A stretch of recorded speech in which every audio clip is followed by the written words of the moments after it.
Vamos ahora con Ramiro Ramos Salinas. Gracias, maestro, compañeros de la mesa, saludos a todos los radioescuchas. Hoy vamos a compartirles un libro que me compartió mi ahijado Mario Canales aquí el domingo pasado. Debe ser buena elección, Sí, claro, porque es el libro de Jared Kushner. Él es el yerno de Donald Trump. Se llama el libro Breaking History, rompiendo la historia, ¿no? Quebrando la historia. Es un documento de prácticamente 500 páginas, en donde él narra su labor como el asesor principal de Donald Trump. Estamos hablando de un libro que se escribió sobre los 4 años del gobierno de Trump. ¿Cuándo empezó este libro o esta historia? Como empiezan todos los gobiernos de Estados Unidos, el 20 de enero, todos los presidentes de la República empiezan a gobernar el 20 de enero, y él empezó el 20 de enero del 2017 y termina el 20 de enero del 2021. Estamos hablando de 4 años. A lo mejor el auditorio se puede preguntar, ¿por qué Jared Kushner, siendo yerno de Donald Trump, fue el principal asesor? ¿Y por qué se puede trabajar en un gobierno en donde, pues, de alguna manera esto está catalogado como nepotismo? Es decir, que contratas, tú siendo presidente, a un familiar y lo pones a trabajar. Hay un antecedente ahí que no hace más de 40 años, cuando John F. Kennedy nombra a Robert, su hermano, procurador. Y en razón de esa decisión, el siguiente presidente, Lyndon B. Johnson y los demás, establecieron una ley precisamente para evitar esto, el nepotismo. Y ahora que Donald Trump toma esta decisión, en la ley él argumentaba que era nada más para agencias de gobierno, no para un asesor. Y bueno, Jared llega. La historia de Jared es una historia que tiene que ver con que sus papás y sus abuelos llegaron de refugiados después de la Segunda Guerra Mundial.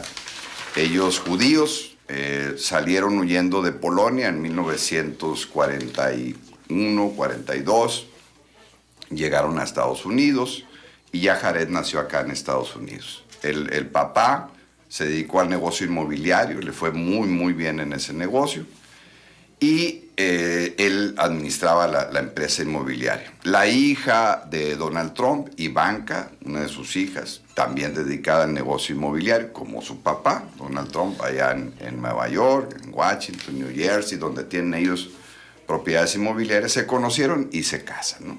Y Jared, cuando ve que su suegro pues está en la campaña, se le incorpora y le apoya, y aquí lo narra en este libro, en la parte de estrategias digitales, en la parte de la campaña de estrategias digitales. Sí.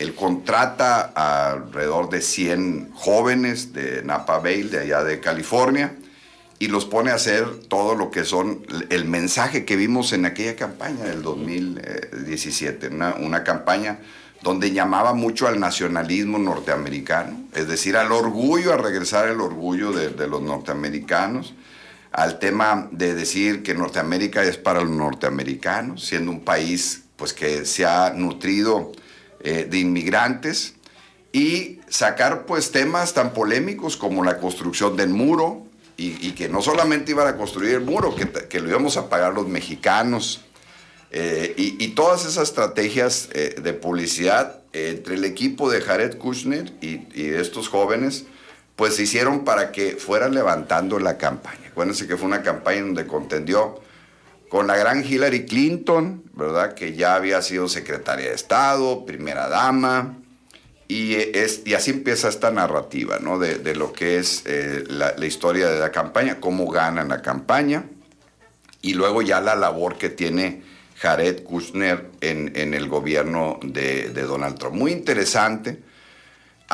Prácticamente él estaba encargado de la relación Israel-Palestina, del conflicto histórico, milenario, que no se ha arreglado. Vamos a Guerra Santa. Exactamente. También tenía una relación, y así estaba en su responsabilidad, con la relación con Estados Unidos y China. Vienen aquí fotografías y narraciones con el primer ministro de China. Y la relación de Estados Unidos con Canadá y México. Esa era su chamba en general. ¿verdad? Que tenía.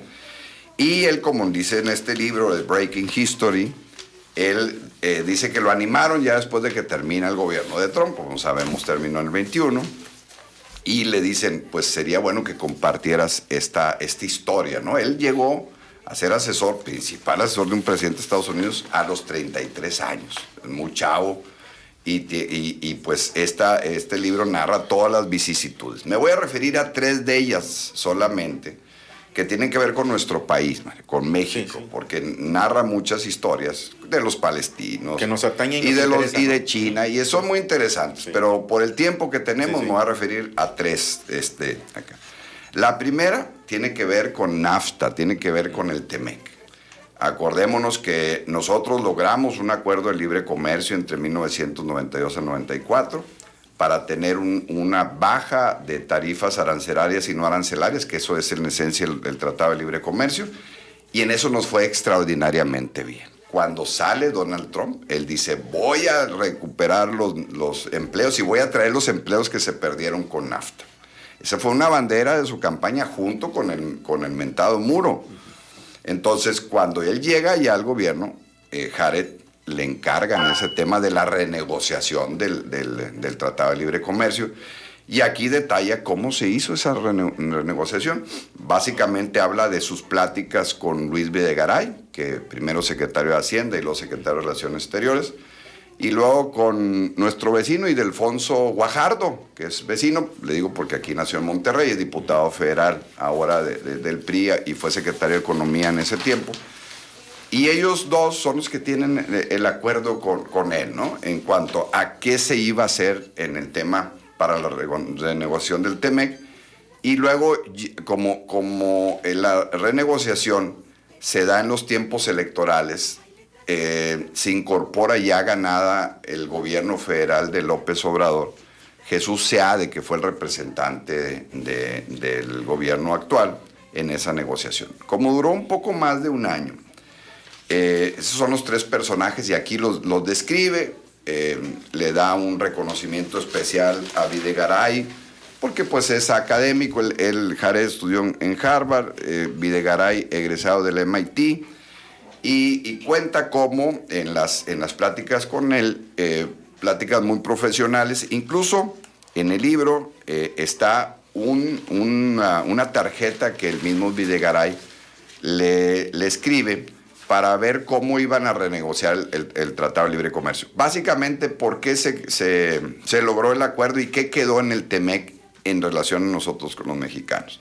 Bueno, primero ellos amenazaron en que iban a eliminarlo y eso iba a causar problemas a las importaciones de Estados Unidos. Ellos querían traer el tema de los empleos. Básicamente, ¿en qué hemos ganado los mexicanos en el tratado? En la industria automotriz.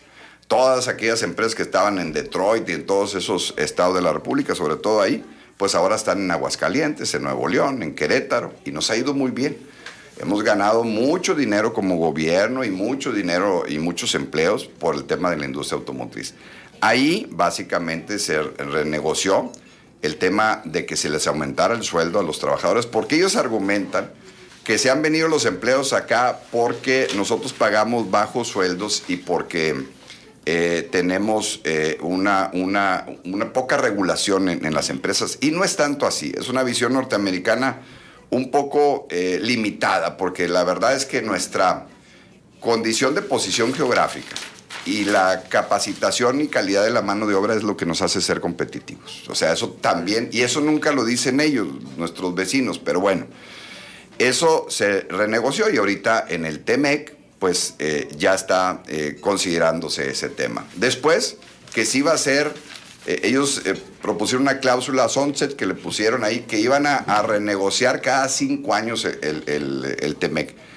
Los representantes de México, Videgaray y el propio Ildefonso, se negaron a eso, porque iba a crear mucha incertidumbre, que cada 5 años, imagínense, estar renegociando el tratado. Entonces quedaron en 16 años, y para poder tener un poco más de tiempo, pues, para poder hacer una renegociación. Aunque el representante del gobierno federal actual había propuesto una distancia más corta, finalmente se quedó en eso, y eso hizo que el TEMEC se lograra.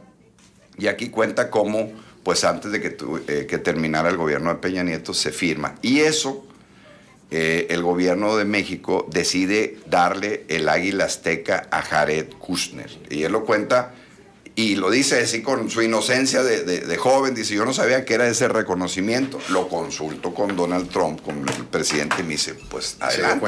A ver, no sabía que es el máximo reconocimiento que se le da a un extranjero que nos ayuda a los mexicanos. Esa distinción que la da el Senado, que es el que encargado de la política exterior, se instauró en diciembre de 1933. Desde ese año existe esta distinción en diferentes modalidades y se le da a Kushner, y aquí lo narra y pone una fotografía donde el presidente Peña Nieto le está dando ese reconocimiento, porque la verdad, aquí lo dice en el libro, él fue el artífice de que ahorita sigamos con Tratado de Libre Comercio. Y hay que reconocérselo, y ya se lo reconoció todos los senadores de todos los partidos políticos en el sexenio pasado. Y bueno, esa es la primera narrativa que les comparto. La segunda tiene que ver con el famoso muro, con el tema de la inmigración. Aquí señala cómo ya con este gobierno, con Ebrard, le solicita y le presiona para que metan más policías y más seguridad para que no haya tantos inmigrantes cruzando la frontera. Y se ve un Estados Unidos, un gobierno pues más agresivo, más directo en cuestión de exigir estas situaciones. Y otra vez vuelven a amenazar con lo mismo que nos amenazan todo el tiempo, en aumentar los aranceles.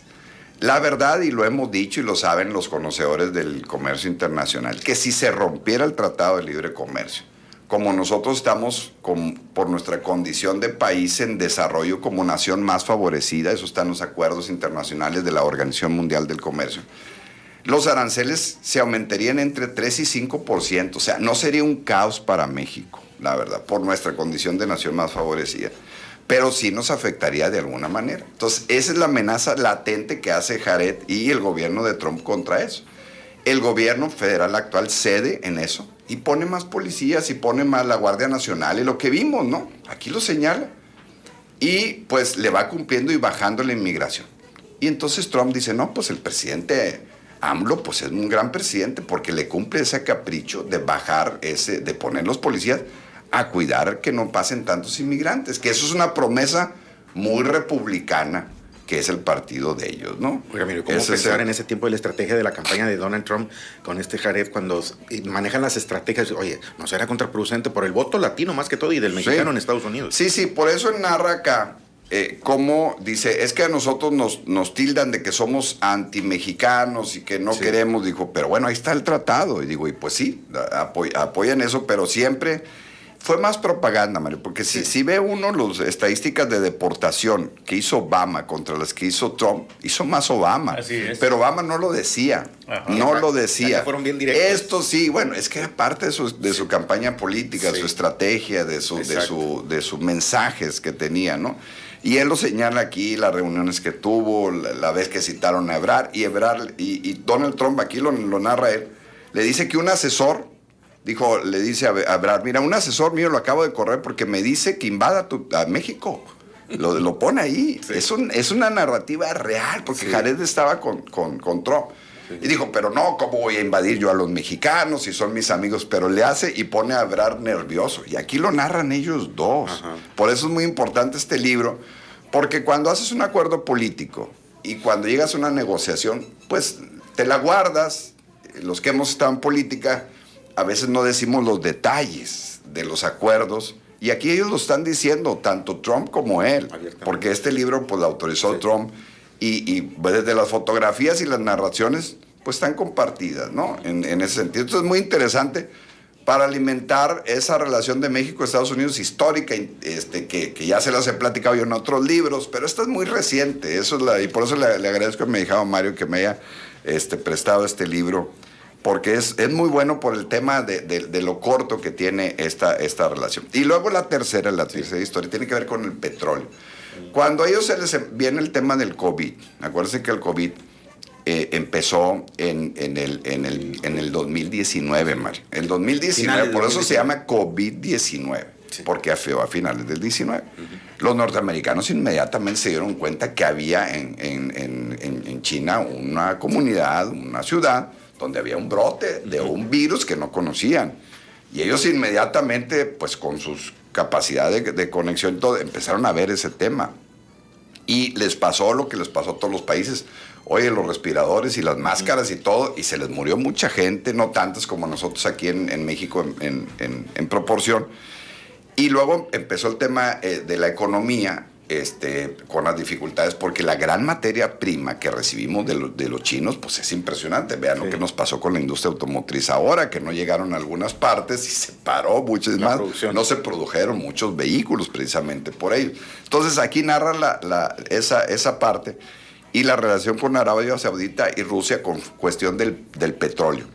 Entonces ahí les pidieron que bajaran la producción, pues para que no se incrementara el precio de las gasolinas. Y ver la importancia que tiene el precio de las gasolinas en todo el mundo.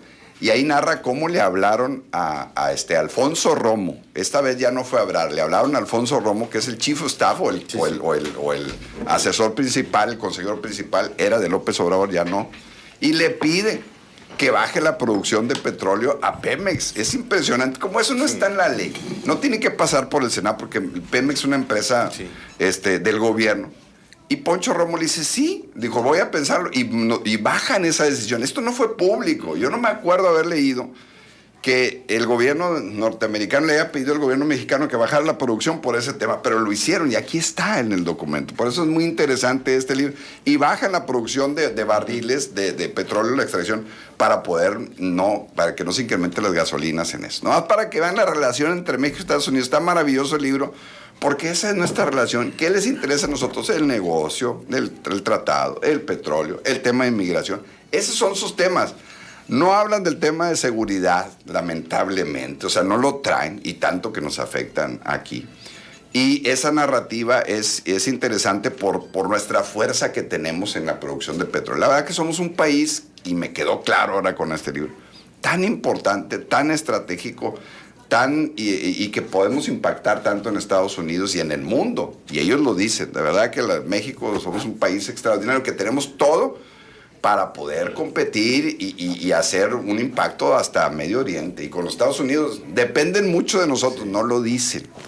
No lo dicen, ni lo dirán. Pero bueno, es su política. Entonces está muy bueno, Miguel. La verdad, el libro, muy bueno el libro.